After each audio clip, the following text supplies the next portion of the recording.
Então, dando sequência à nossa primeira sessão científico-cultural da Academia Brasileira de Mastologia de 2024, eu vou passar a palavra para o nosso vice-presidente, acadêmico Gil Facina, que será o coordenador dessa sessão.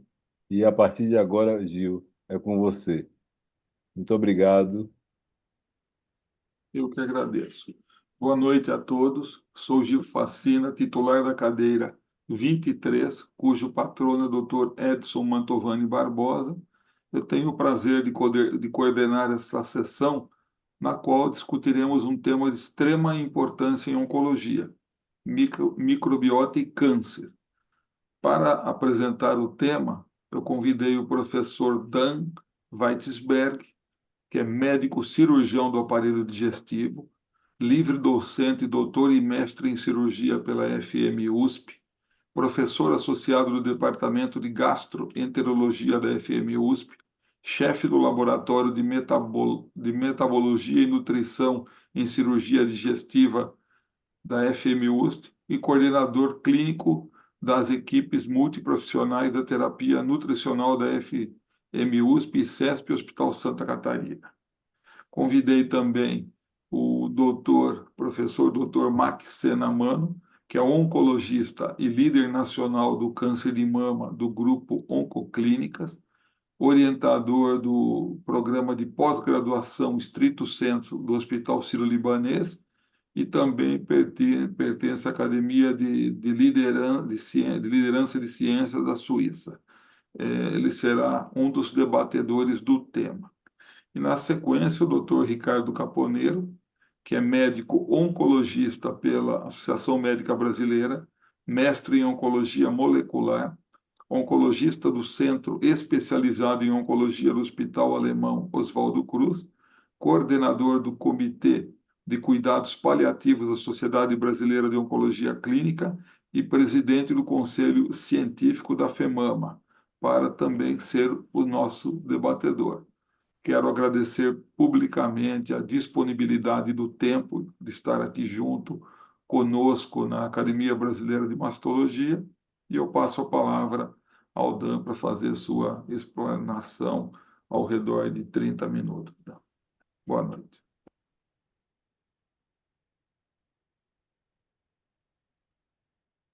Boa noite a todos, um prazer muito grande estarmos aqui juntos nessa academia, com tão honrados e honrosos personagens.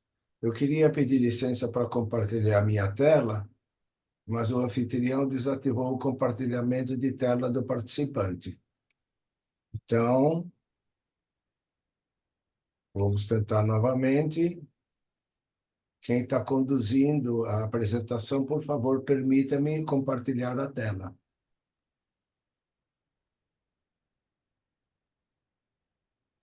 O Perfeito. doutor Ezio já vai. Já está liberado aqui. Muito obrigado.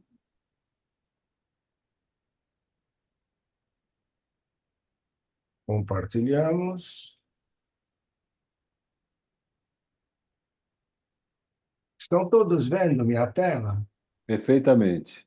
O título principal é isso? Perfeitamente. Então, muito obrigado. Então, vamos lá. Já foram ditos meus títulos, mas eu queria frisar que esta apresentação ela não tem nenhum conflito de interesse. Nós vamos passar pelo seguinte roteiro. Vamos falar sobre a microbiota intestinal, seu sequenciamento, a desbiose em câncer e um aspecto de interesse clínico, que é o uso de probióticos em câncer. Eu queria começar com uma história de a dona Maria, de 50 anos, que chega com um desconforto abdominal persistente e uma mudança na consistência das fezes. A colonoscopia encontrou um pólipo, confirmando um adenocarcinoma. A análise da microbiota fecal mostrou desequilíbrio na sua composição, com aumento de bactérias pró-inflamatórias. Maria tem histórico familiar de câncer de cólon e uma dieta pobre em fibras. A pergunta que nós vamos tentar responder é como é que esses fatores poderiam ter interagido com a microbiota intestinal para influenciar o desenvolvimento de um câncer de cólon. Nós sabemos, estamos perante eminentes oncologistas, que o câncer é uma entidade complexa, tem suas células do estroma, envolve as células imunes, nervos e agora, mais recentemente, micróbios. A verdade é que até 2000, os hallmarks, os biomarcadores de câncer, não incluíam 4 novas características. Entraram, a partir de 2020, a plasticidade fenotípica, a reprogramação epigenética, células senescentes e a microbiota polimórfica.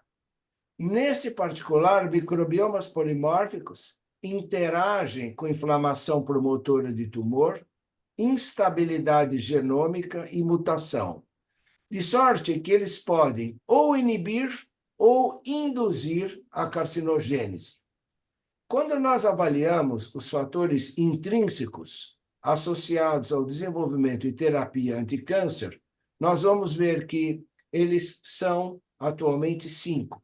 Dependem do tumor e do microambiente tumoral, da genômica e epigenômica do hospedeiro, da imunidade sistêmica, fatores sistêmicos e da microbiota circulante, seja ela intestinal ou oral.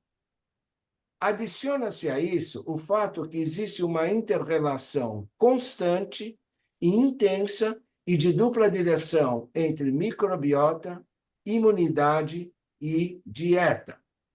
Quando essas questões estão numa coadjuvância adequada e saudável, nós temos o que chama-se de simbiose, ou seja, há um equilíbrio entre os micro-organismos simbiontes ou comensais e os patobiontes. No entanto, quando existem alterações variadas que levam a um desequilíbrio com predomínio dos patobiontes, nós temos o que é chamado de disbiose. Essa disbiose vem sendo, nos últimos 20 anos, associada a uma série de enfermidades, desde aquelas que acometem o próprio trato gastrointestinal, mas também à distância, como, por exemplo, asma, diabetes, obesidade e, no caso presente, o câncer. Mas, para que nós possamos definir a composição da microbiota intestinal, é necessário o seu sequenciamento através do estudo de DNA. Isso pode ser feito através do estudo de um shotgun, que é de varredura, onde não somente bactérias, mas também vírus, protozoários, arqueias podem ser identificados, mas, na prática clínica, é mais frequente o uso do sequenciamento de um único gene, que é o gene 16S. Esse gene 16S, ele tem uma região fixa e regiões multivariáveis, chamada V3, V4, V5.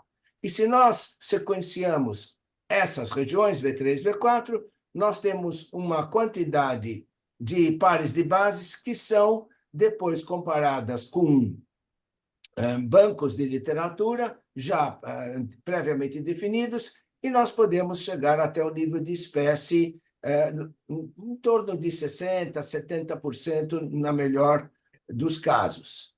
E isso nos permite fazer uma taxonomia reversa e, portanto, chegarmos a esse quadro que aqui vemos. Do lado esquerdo, no cursor na ponta, nós vemos o que se convencionou ser uma microbiota intestinal saudável, onde nós temos os firmicutes em verde e o grande filo de bacteroidetes em azul escuro aqui. Estão presentes também proteobactérias, verrucobactérias e outros.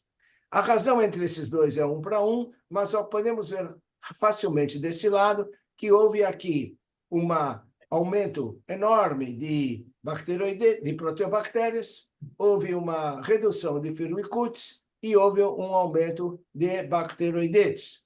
E isso possibilita já dizer que nós temos uma alteração de filo importante. O segundo aspecto é a possibilidade que se tem de identificar a diversidade, que é o tamanho do repertório microbiano. E com isso, nós temos índices variados. Esse é o índice de Simpson, onde, quando ele é maior do que 7, identifica uma microbiota rica. Os que têm uma microbiota com índice de Simpson menor tendem a ser mais suscetíveis a infecções intestinais e doenças relacionadas à baixa imunidade.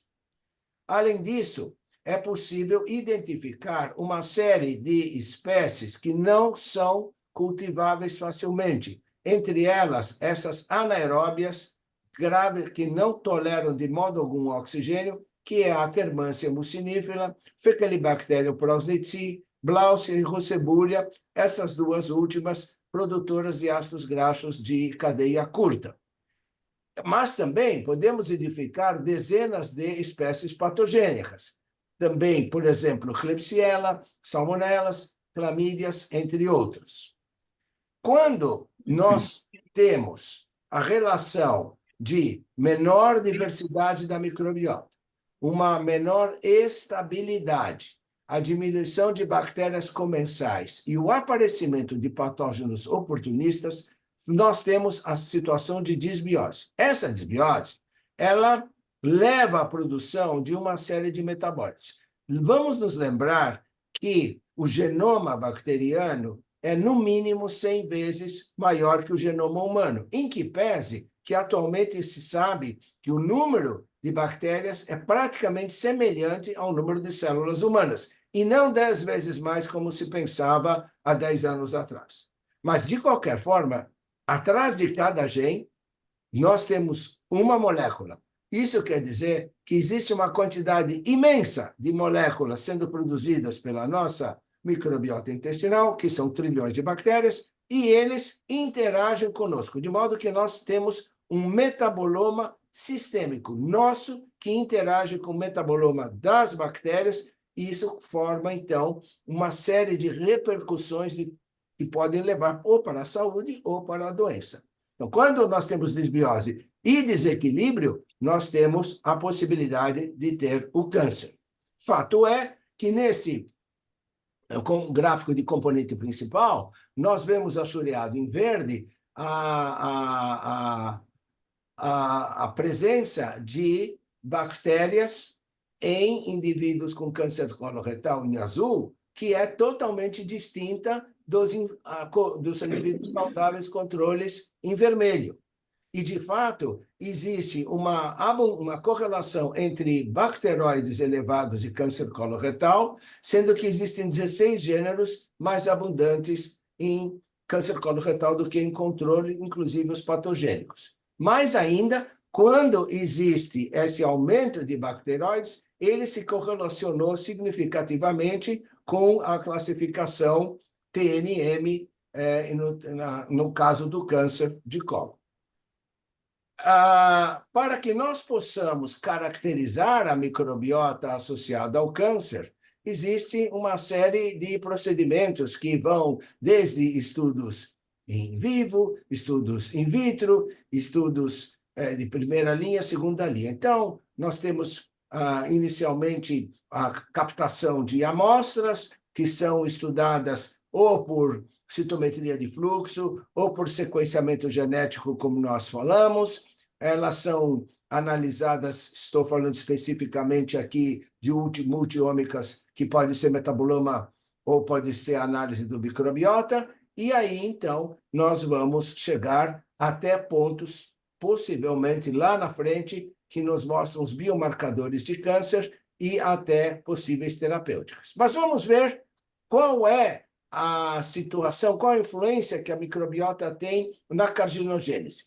Então, nós temos uma situação de disbiose, nós temos uma microbiota patogênica. Isso gera a presença de inflamação crônica e podemos entender que há uma influência disso sobre oncogenes que vão levar ou favorecer a mutações genômicas, havendo a promoção tumoral, e principalmente se houver condições predisponentes, por exemplo, obesidade. Nesse caso, pode acontecer o câncer, que poderá ter, ainda de novo, nós vamos mostrar isso, como a microbiota intestinal pode apontar para uma resposta imune anti-câncer, mas ela pode também apontar para uma resposta pró-câncer. E, nesse caso, poderá haver toda a evolução do câncer, já muito bem conhecida. Por outro lado, pode haver uma melhor resposta à terapia, dependendo do tipo de microbiota que nós temos. Assim é que existem intersecções entre microbiota intestinal e câncer. Os metabólitos derivados da microbiota intestinal, que são milhares, podem ter genotoxinas, podem ser antígenos, que vão influenciar a imunidade antitumoral, a quantidade da inflamação, a sinalização celular e até mesmo metástases. Por outro lado, hoje nós sabemos que a microbiota intestinal em câncer, ela pode ser oncogênica, mas ela também pode ser supressora de tumor. Quando ela é oncogênica, ela atua através de aumento da permeabilidade intestinal, com degradação de mucina, presença de espécies reativas de oxigênio, dano ao DNA, inflamação e vias de sinalização anômala. Mas quando ela é supressora de tumor, ela atua de maneira antioxidante, fortalecendo a função de barreira através de ácidos graxos de cadeia curta, por exemplo, reparo no DNA, que ainda está sob júdice, ativação de certas vias de sinalização e produção de moléculas interleucinas anti-inflamatórias. Um bom exemplo disso é esse experimento que já tem quase 10 anos. Ainda não tem 10 anos, mas daqui a pouco vai ter. Veja que coisa interessante. Quando um animal é portador de um tumor maligno subcutâneo, recebe um antibiótico por via oral, obviamente existe a alteração da microbiota intestinal por conta do microbiota, e o tratamento por imunoterapia CpG oligonucleotídeo deste animal, deste câncer, a resposta à imunoterapia está prejudicada. No entanto, se esse antibiótico é dado por via parenteral, não há modificação da microbiota e, portanto, há uma resposta adequada da imunoterapia perante o tumor. Mostrando aqui claramente que, nesse experimento em animais, que a perda da microbiota intestinal, nesse particular caso, prejudicou a resposta à imunoterapia. Hoje existem verdadeiros bancos de microbiota em câncer. E se sabe não só a microbiota intestinal, mas se sabe a microbiota no tumor e se sabe a microbiota do tecido sem tumor. De modo que, por exemplo, estima-se aqui que a composição bacteriana tumoral em 7 tipos de câncer, como nós podemos ver aqui, desde câncer de mama, que não nos interessa, câncer de osso, pâncreas, ovário, pulmão e o próprio melanoma. E nesse outro gráfico, nós estamos vendo em cores diferentes todas as relações entre os tipos de câncer que estão associados com a microbiota, seja em estudos clínicos ou pré-clínicos, sendo que cor azul significa diagnóstico, cor roxa, mecanismo, cor laranja, prognóstico, e em vermelho escuro já se vê aí possibilidades de tratamento. Vamos observar como é que há uma interação, por exemplo, entre obesidade, microbiota e câncer de cólon. Então, no indivíduo obeso, nós sabemos que existe uma microbiota intestinal distinta. Por exemplo, de um modo geral, nós podemos dizer que o filo Firmicutes é maior que bacteroidetes em obesos, né? E, nesse caso, nós temos também a presença de moléculas pró-inflamatórias microbianas. Como é uma flora mais gram-negativa, maior produção de lipopolissaccárido LPS. Se considera tanto a obesidade como a presença dessas moléculas levam a uma remodelação epigenética com aumento de mediadores metabólitos inflamatórios. Um bom exemplo é a prostaglandina E2. Bom, isso vai levar à diminuição de função da barreira intestinal por conta dessas moléculas microbianas pró-inflamatórias. Há uma mudança na expressão gênica por conta da remodelação epigenética e um aumento de dano no DNA com diminuição de imunidade antitumoral, o que leva à possibilidade do aumento do câncer coloretal. Aqui nós vemos um estudo onde buscou-se procurar a assinatura da microbiota intestinal no câncer coloretal, um estudo que envolveu 764 pessoas em 5 países, e mostra que os pacientes com câncer coloretal apresentaram um aumento de bactérias inflamatórias e riqueza microbiana e diminuição das espécies benéficas produtoras de ácidos graxos de cadeia curta.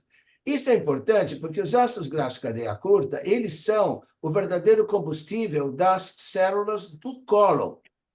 E, além disso, existe um efeito que é inibidor de carcinogênese perante os ácidos graxos de cadeia curta, particularmente o butirato. Então, nós vemos que isso teve também uma coisa interessante ligada à degradação de colina. Então, bactérias que são capazes de degradar a colina estiveram mais associadas ao câncer coloretal. Destes aqui, o que a gente tem que lembrar é esta Fusobacterium nucleatum, muito encontrada, assim como Parvimonas micra. Vamos mudar de câncer de cólon para câncer de próstata. Veja que interessante, isso foi feito agora na urina. É o perfil de microbioma na urina de pacientes, pelas 2 técnicas que eu mencionei, 16S shotgun, e também no tecido prostático com câncer, com 204 pacientes. O que se observou? Que havia a presença de bactérias em sedimentos urinários e em câncer de próstata de alto risco. 4 novas bactérias, lembra-se dos porfironomonas, teve também o varibaculum e o Peptonifilus e o Phenolaria na urina dos pacientes.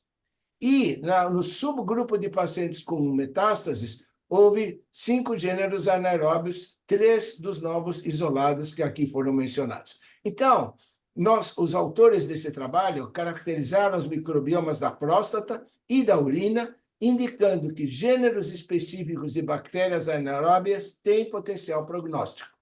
E isso foi relacionado, inclusive, com a sobrevida desses pacientes e a presença de metástases. Mudando agora para o câncer de pulmão, um estudo de caso-controle que buscou as assinaturas específicas, e vejam, não é da microbiota do pulmão, mas é da microbiota intestinal, predizendo o câncer de pulmão precoce. Então, se verificou que existem diferenças, ou seja, diminuição de 3 filhos, 13 gêneros e 20 espécies, novamente associadas à produção de ácidos graxos de cadeia curta, e aumento de 4 filhos, 11 gêneros e 15 espécies nesses pacientes, onde nós vemos aqui quais são eles alterados, como os bacteroidetes, os gominococos, por exemplo, nesse tipo de câncer de pulmão. Mais ainda, a microbiota, ela tem importância no prognóstico nutricional do paciente. Nós mesmo publicamos há pouco no Current Opinion of Nutrition and Metabolism um trabalho sobre microbiota e caquexia no câncer, trabalho de revisão, onde nós concordamos e mostramos que pacientes com caquexia têm redução da diversidade e distorção de filos, diminuição de ácidos graxos de cadeia curta e aumento de gêneros inflamatórios, o que precipita e piora a perda nutricional desses pacientes. Então, nós vemos aqui a redução dos ácidos graxos de cadeia curta, notadamente o acetato e o butirato em amarelo, e a diminuição das enterobactérias e o aumento da veilonela nos pacientes caquéticos.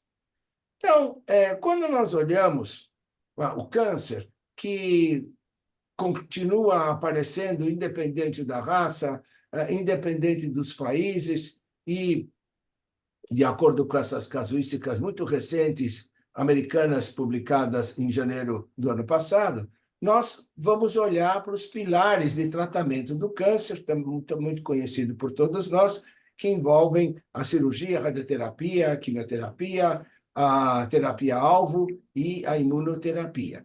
Então, vamos explorar um pouco quais são as relações entre a microbiota intestinal em relação ao câncer, falando em relação ao que é feito em termos de tratamento. Então, definiu-se, ou tentou-se definir, um eixo microbioma, câncer, imunológico. Um exemplo é a ciclofosfamida, ela lesa o epitélio intestinal. Observem aqui nesta fotografia. Isso permite a translocação de uma bactéria, que é a IRAI, para o baço. E o processamento esplênico da IRAI aumenta a resposta TH17, e com isso aumenta a imunidade antitumoral. Ou seja, um efeito benéfico deste eixo. Um outro exemplo é espécies de bifidobactério e seus antígenos. Eles translocam no GALT, que é o tecido linfóide associado ao intestino, e que processa no GALT os antígenos microbianos. Isso aumenta a sinalização de interferon e aumenta, portanto, a imunidade antitumoral. Então, são dois exemplos onde a microbiota está atuando em conjunto com o eixo a quimioterapia. Mas isso não é sempre assim que acontece, porque alguns micróbios que estão no microambiente tumoral, eles podem ser imunossupressores, mas eles podem ser imunogênicos. E isso depende de certos receptores, é o PPR, receptor padrão de reconhecimento. E eles podem formatar uma resposta reprogramada à imunoterapia. Por outro lado, neoantígenos de câncer podem compartilhar epítopos com micróbios por uma questão de mimetismo entre a microbiota intestinal e os antígenos de câncer. E a disseminação hematogênica ou micrometástases podem completar uma alça de feedback que teve origem no intestino. Um exemplo muito interessante disso é este. Trata-se de animais, camundongos, com câncer coloretal, em que houve resistência à gencitabina, quando estava presente a gama-proteobactéria. Então, gama-proteobactérias é um gênero onde você encontra Klebsiella, pneumonia, e a Escherichia coli de um certo tipo, porque nem toda a Escherichia coli é patogênica, essa aqui é. E por que houve resistência à gencitabina? Porque essas gama-proteobactérias, elas metabolizam a gencitabina em difluorodeoxiuridina, que é inativa. E, portanto, o animal não responde à gencitabina.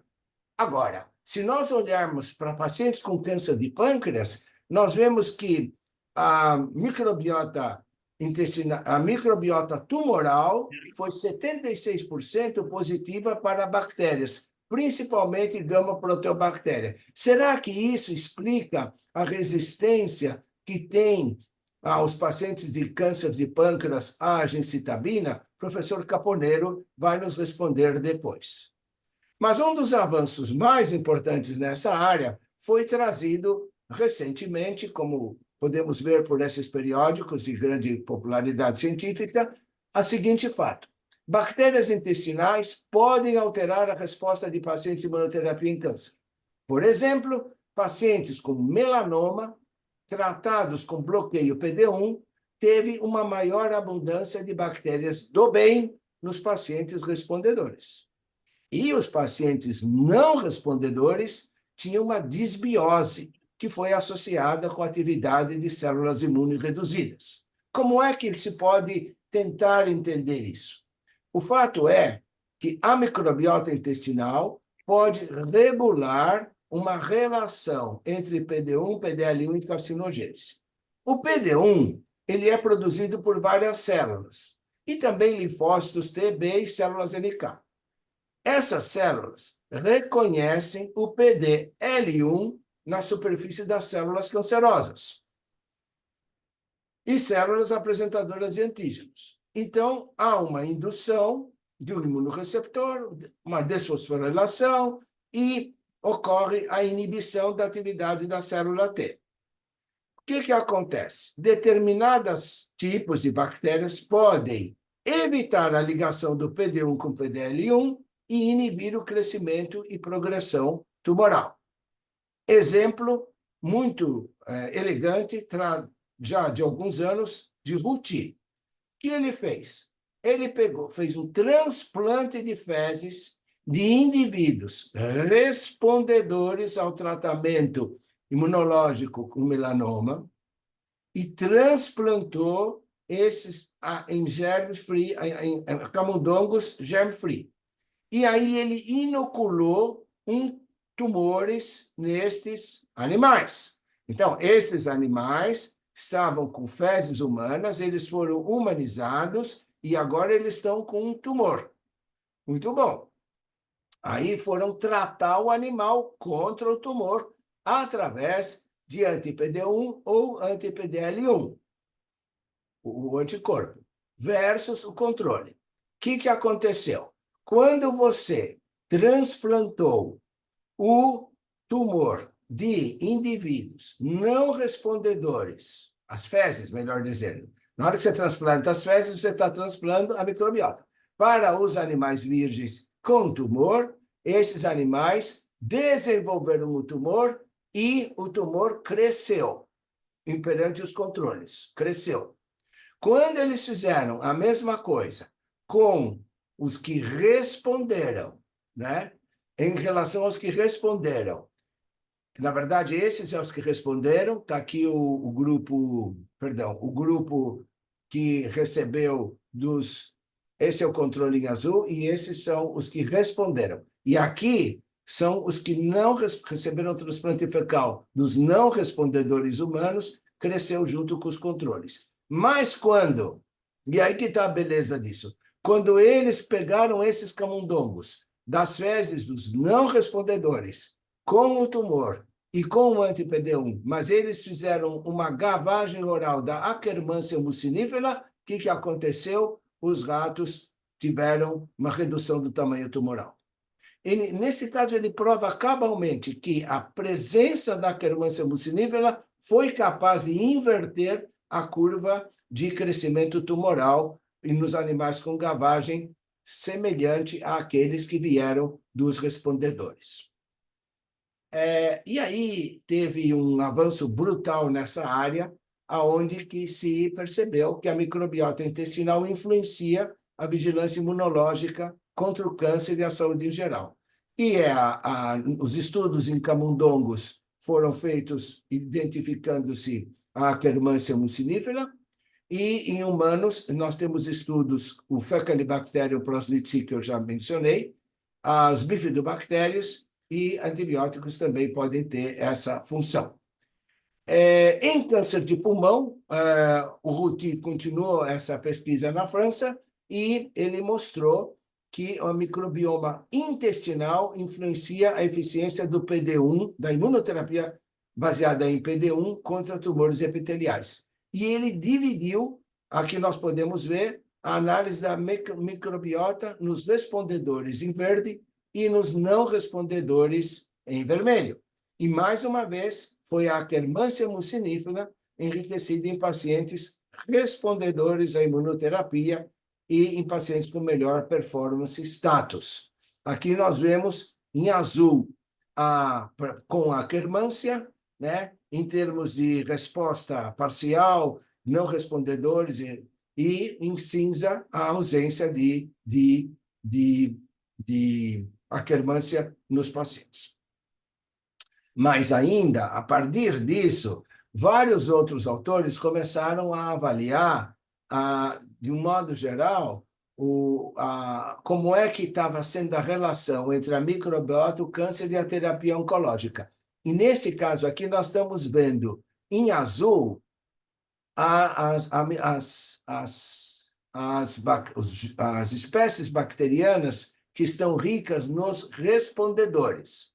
E em vermelho, nos não respondedores, são essas faixas. Então, nós vemos aqui que existem vários filos presentes, e entre os as faixas azuis, o filo firmicutes, é aquele que está mais enriquecido nos respondedores. Bom, então nós vimos que os micróbios eles têm potencial imunológico. Então, existem várias maneiras pelas quais eles poderiam atuar. Por exemplo, eles poderiam estar infiltrando as células mieloides, que também se infiltram no tumor.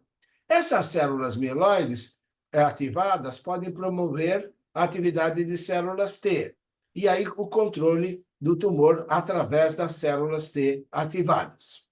Bom, vamos ver se existe lugar para probióticos em câncer. Na realidade, existem modificadores potenciais do microbioma intestinal e microbioma do tumor. Seriam medicamentos, a dieta, prebióticos, probióticos, pós-bióticos e até antibióticos. Isso porque nós já vimos que existem influências bidirecionais entre microbioma e terapia oncológica, que poderiam ser benéficas ou maléficas.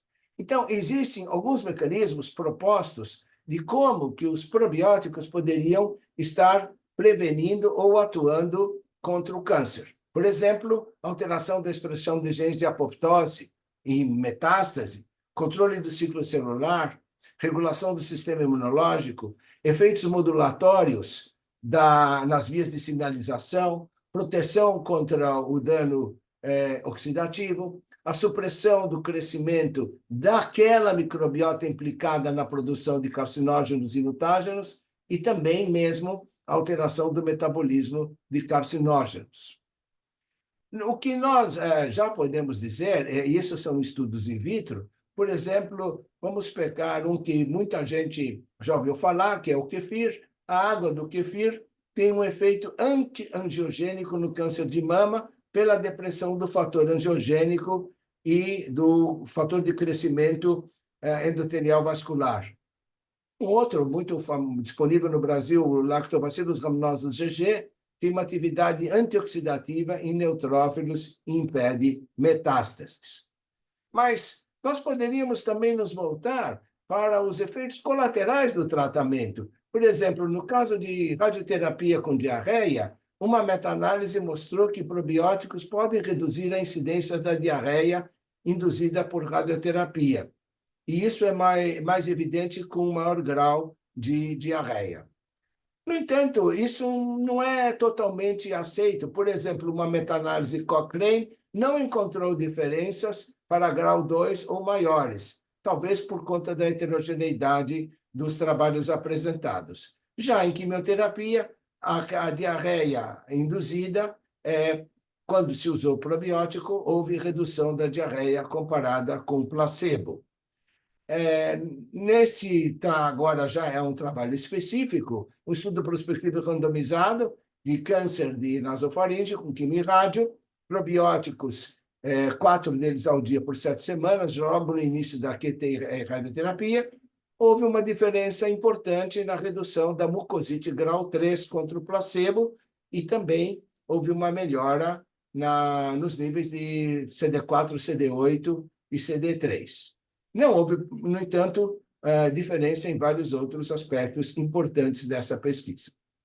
Voltando agora ao câncer coloretal, nós vemos que, para os cirurgiões, isso é muito importante, porque probióticos dados no pré-operatório, por 7 dias, foram capazes de reduzir a taxa global de infecção pós-operatória, a infecção de incisão, o tempo de eliminação de flatos, a taxa de pneumonia, mas não mudam a fístula anastomótica e nem as infecções do trato urinário. Então, nós estamos nos aproximando de um conceito que é o fármaco microbiômica. Quer dizer, como é que nós podemos melhorar a eficiência terapêutica em câncer e reduzir efeitos colaterais ao manipular as interações do hospedeiro, microbiota e tratamento. Então, na verdade, está se criando um novo termo, oncomicrobióticos, bactérias que preparam o intestino e o paciente a responder melhor ao tratamento. No entanto, usar probióticos em câncer requer um pouco de precaução, porque pacientes muitas vezes são imunocomprometidos, e isso pode aumentar a permeabilidade intestinal e podemos ter translocação e, com isso, septicemia. E também uso de catéter venoso central, isso é um perigo, manipular probióticos perante um catéter venoso central. No entanto, às vezes nós nos preocupamos demasiadamente sem ter certeza do que estamos falando. Prova disso é que um estudo inicial em crianças que vão fazer transplante de medula, né, e que tem um tratamento radical em termos de imunossupressão, elas receberam Lactobacillus plantarum 299, que é um probiótico. E receberam sem nenhum caso de bacteremia pelo Lactobacillus. Então, o que vai contra a intuição intuitiva empírica de dizer que é um problema. Mas, na prática clínica, é melhor ter mais cuidado do que problemas. O que é que vem por aí? Bom, determinados probióticos, eles são capazes de produzir bacteriocinas. Bacteriocinas são substâncias com poder de matar ou paralisar as bactérias patogênicas. Tanto é que, por exemplo, o Lactobacillus casei produz essa, e eles foram estudados em vários tipos de câncer, né? E mostrando que elas têm capacidade de atuação aqui. E elas poderiam, inclusive, ser entregues aos pacientes através ou de implantes por catéteres, ou de goma de mascar, oral, enfim. É um caminho de investigação. Outras perspectivas é que o DNA microbiano sanguíneo poderia complementar o DNA livre, em termos de diagnóstico.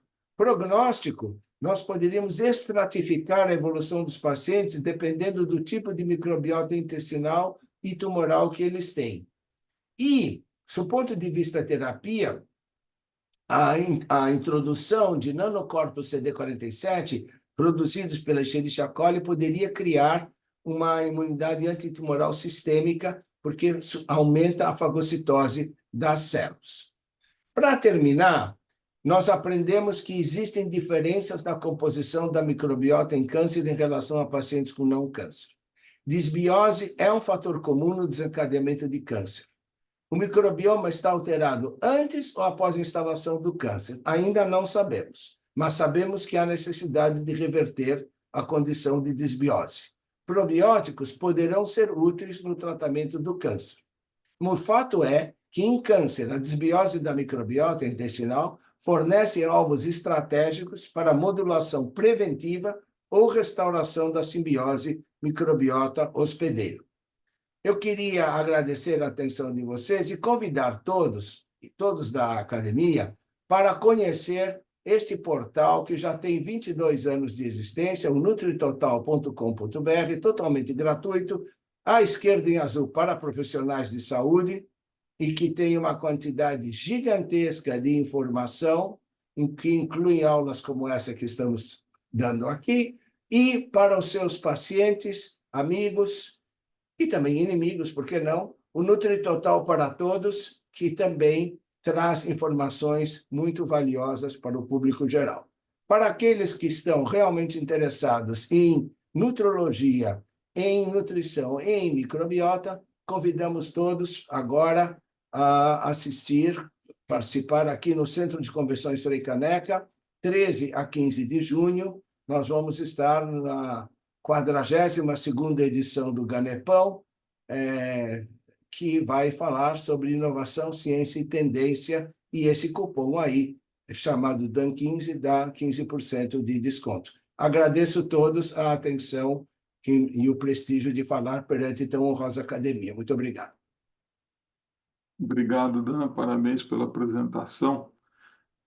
Com o tempo bem curto, já vamos passar para os debatedores. Eu queria que o Max fizesse suas considerações.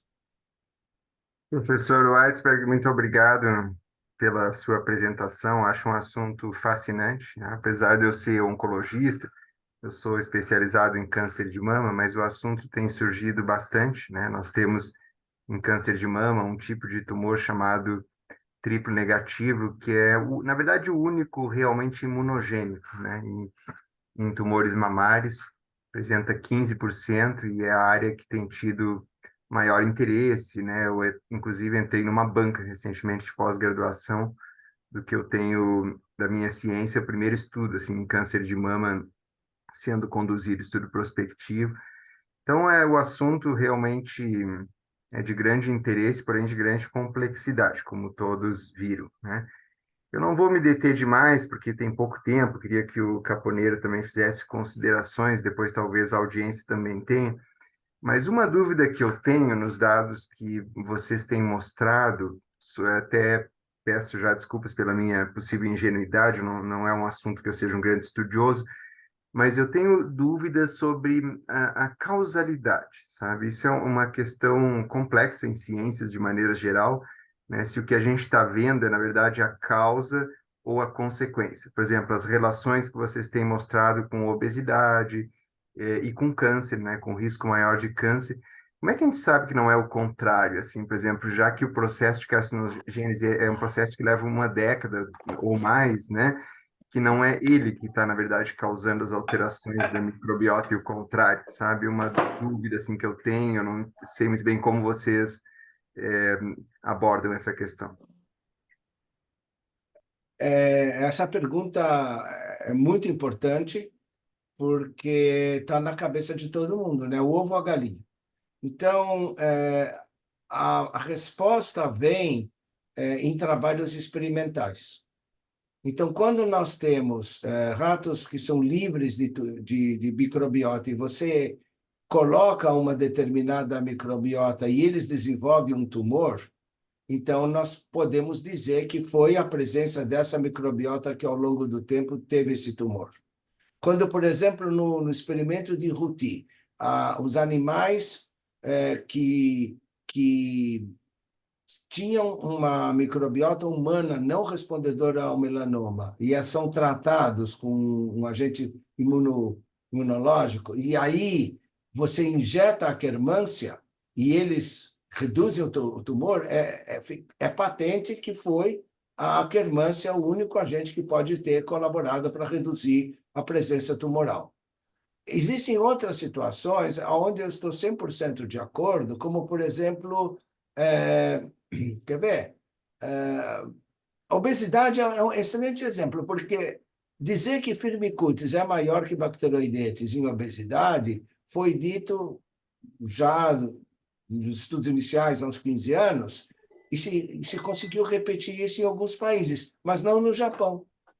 No Japão, na Ásia, não existe essa relação entre firmicutes maiores em casos de obesidade, né? Mas aí a geografia é diferente, né? A dieta é diferente. Então, a verdade é que a microbiota sofre influência genética, 10%.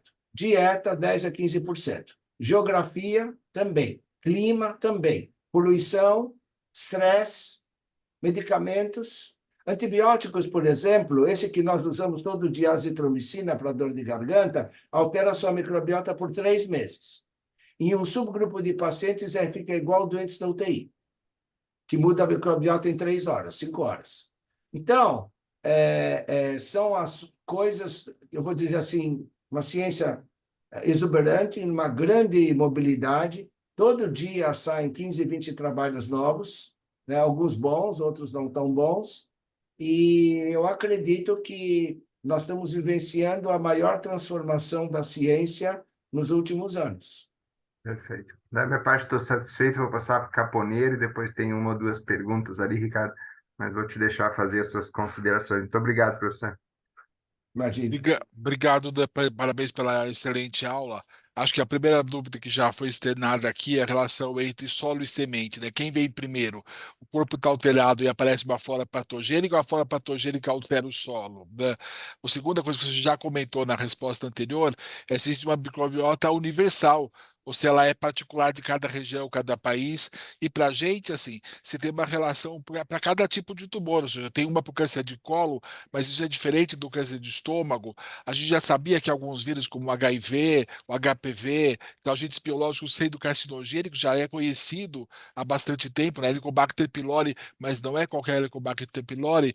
Então a gente sabe que tem agentes biológicos. E agora, assim, com o desenvolvimento da tecnologia que você mostrou, a gente tem essa possibilidade de analisar não o microbioma intestinal que todo mundo já conhecia, mas o microbioma tumoral, né? E que não obrigatoriamente é igual ao microbioma intestinal, e cada vez é mais sofisticado, que o Max estava falando, mas em câncer de mama, aparentemente a microbioma tumoral é diferente do triplo negativo, do HER2 positivo, do hormônio positivo. A microbiota intestinal está envolvida também no metabolismo de estrógeno e em níveis plasmáticos mais elevados. A bactéria faz uma reciclagem do estrógeno e isso aumenta. E tem trabalhos mais recentes mostrando que, dependendo da composição do microbioma, você pode ter mais ou menos resposta à terapia anti-HER2, ao trastuzumab especificamente, né? Mas a gente não sabe como mudar isso, né? Já basta colocar a bactéria lá, mas se você não tem o solo propício, colocar a bactéria lá, pode ser que ela não fique lá.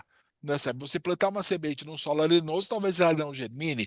Então, o que eu tenho que fazer primeiro? Se eu dou só um pré-biótico, um probiótico, como é que eu sei que aquilo vai mudar favoravelmente a minha flora? Né?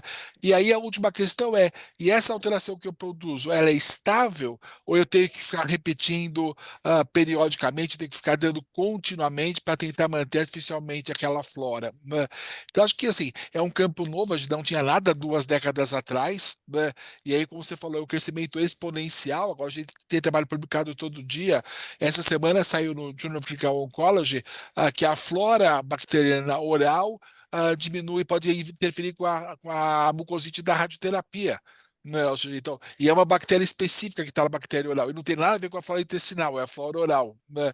Então, acho que a gente precisa entender ainda qual é a composição para cada órgão, se ela é estável e como é que a gente pode interferir com isso. Alguém perguntou se a gente tem como dosar isso na prática. Né? A gente tem hoje algum exame que a gente faça para saber qual é a composição da flora disponível comercialmente, né? E quais os mecanismos que eu tenho para interagir com essa flora. Então, acho que a gente tem muitas questões, de fato, sobre tudo isso, né? Mas questões importantes, porque você vai usar um remédio como o trastuzumab, que é um remédio caro, e dependendo de como a bactéria é presente ou ausente, você muda a resposta ao tratamento. Né? Tá, Então, acho que é um campo muito promissor.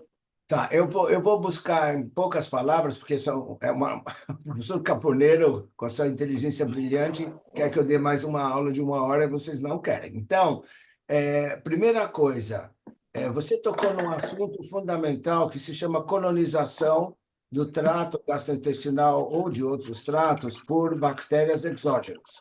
Então, o maior desafio hoje, do ponto de vista genético de modificação de probióticos, é fazer eles se adaptarem e colonizarem o intestino onde eles não estavam antes, porque existem micronichos ecológicos.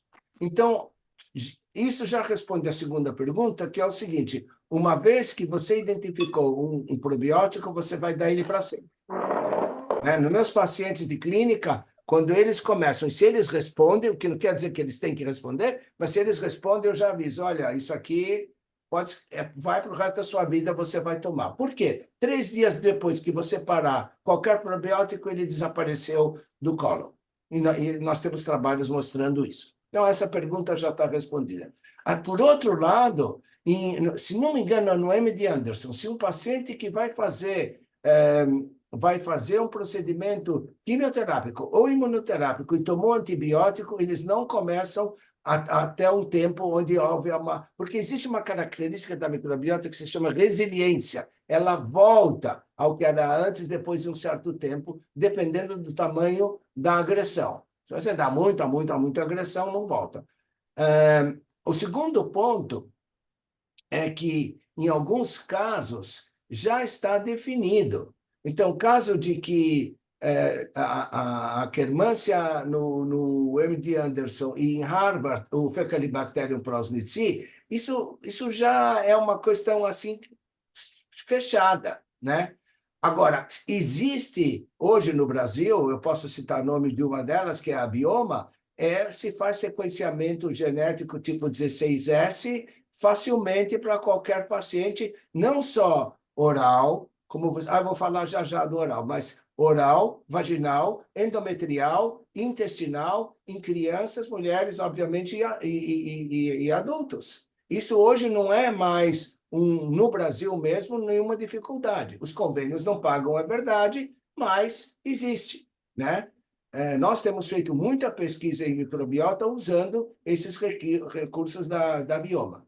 E quando você falou da oral, uma das coisas mais interessantes é um trabalho que mostra que pacientes que tomam omeprazol por muito tempo, a microbiota oral passa tranquilamente pelo estômago, porque não tem o ácido clorídrico. E uma delas vai dar o câncer de cólon.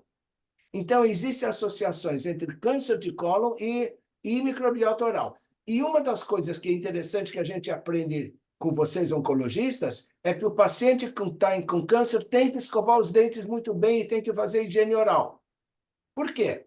É justamente para impedir que a microbiota oral alterada passe, e geralmente esses pacientes estão tomando omeprazol ou outros, e eles passem para isso e vá colonizar e causar mais problemas no futuro. Você tem toda a razão, a microbiota oral é extremamente importante também. Eu respondi tudo, Caponeiro, eu esqueci. Não, foi perfeito. Então, agora acho que a gente pode abrir para as perguntas da plateia, Gil.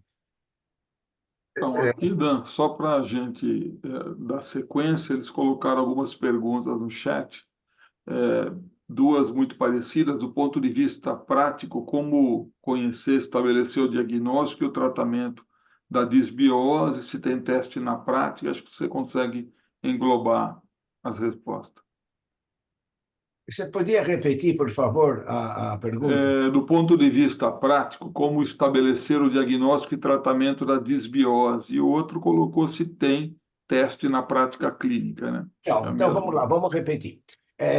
Tem sim, nós temos proposto aos oncologistas que muitas vezes você, antes de iniciar um tratamento imunoterápico, você tem que fazer alguns exames, alguns procedimentos, liberações, e se faz uma colheita de, por exemplo, material fecal, né? Mais do que 1 grama de arroz, menos que 1 grama de feijão, e manda para um laboratório especializado, no caso que a gente trabalha é o Bioma, Bioma Formi ou Bioma agora, Bioma Genetics, o exame é capaz de sair em 15 dias.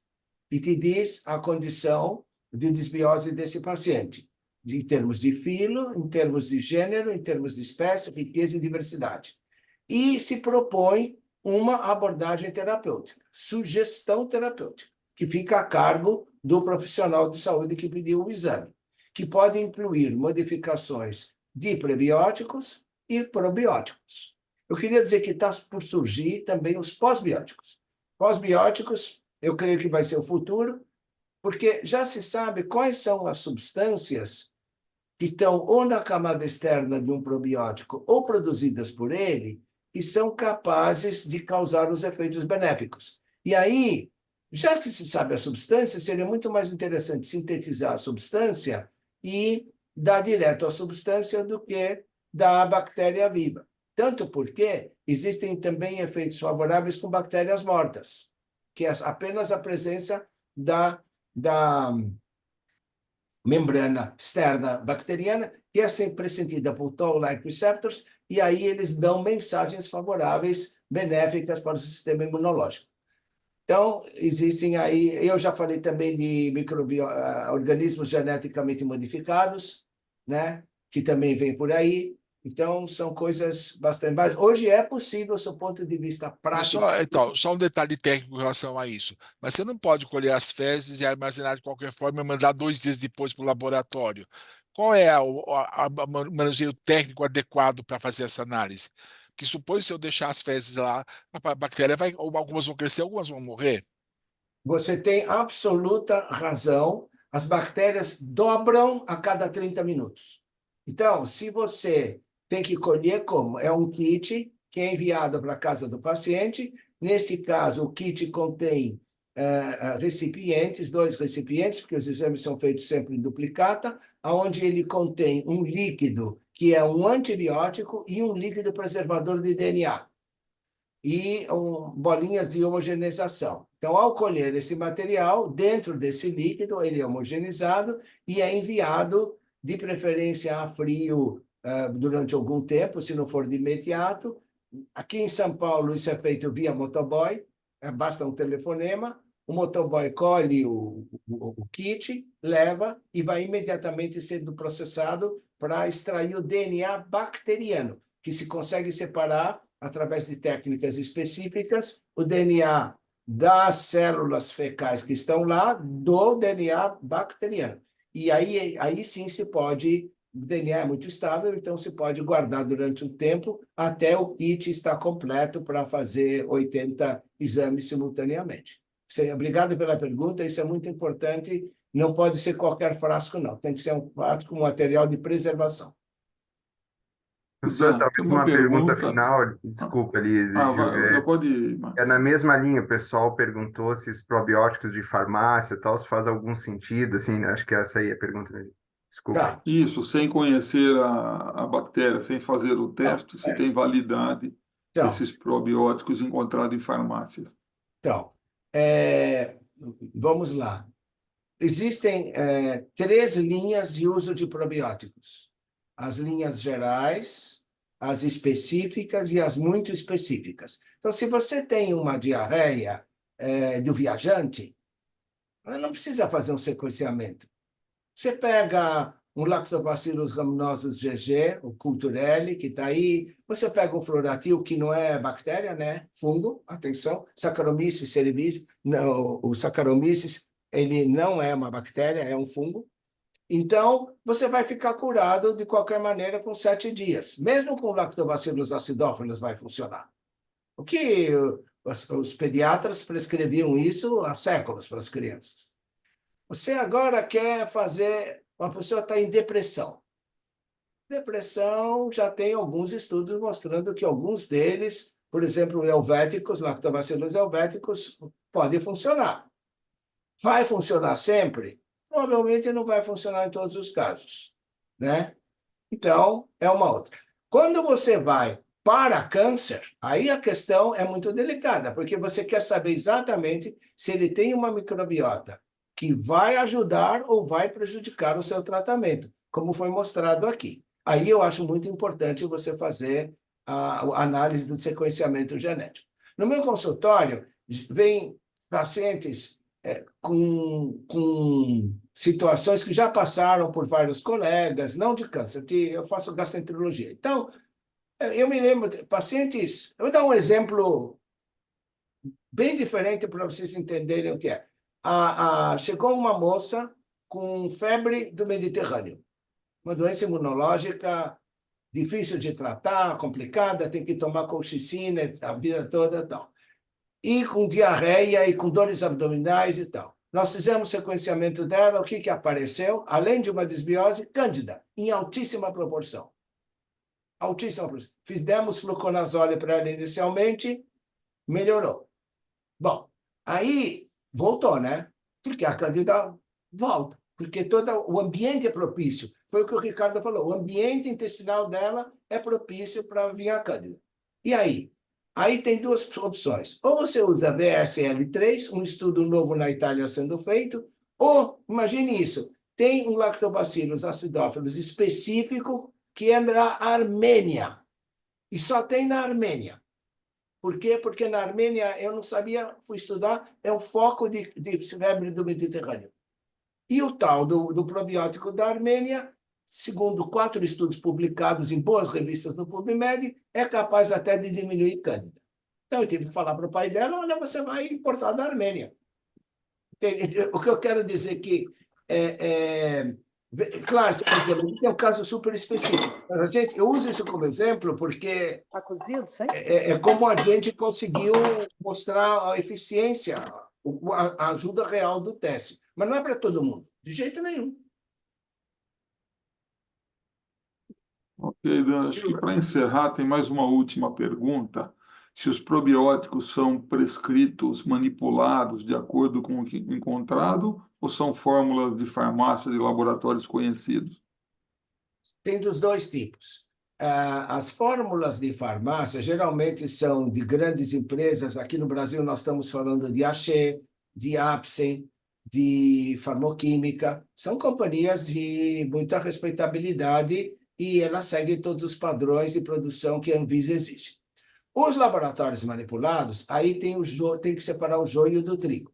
Tem alguns que são fundo de quintal, mas tem outros que têm fluxo laminar, que tem farmacêutico paramentado, que compram os probióticos das companhias europeias como a Janssen e a Dupont, e esses são de confiança. O que é importante é saber de quem você está comprando, porque os probióticos chineses não passam pelos critérios de segurança que os europeus passam. Então, é um perigo. Ok.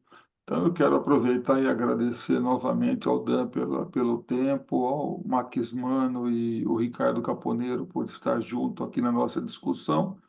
Agradecer a todos que estiveram juntos e nós voltamos com as nossas reuniões daqui um mês. Então, boa noite a todos. Boa noite e muito obrigado pela oportunidade. Nós que agradecemos. Até logo.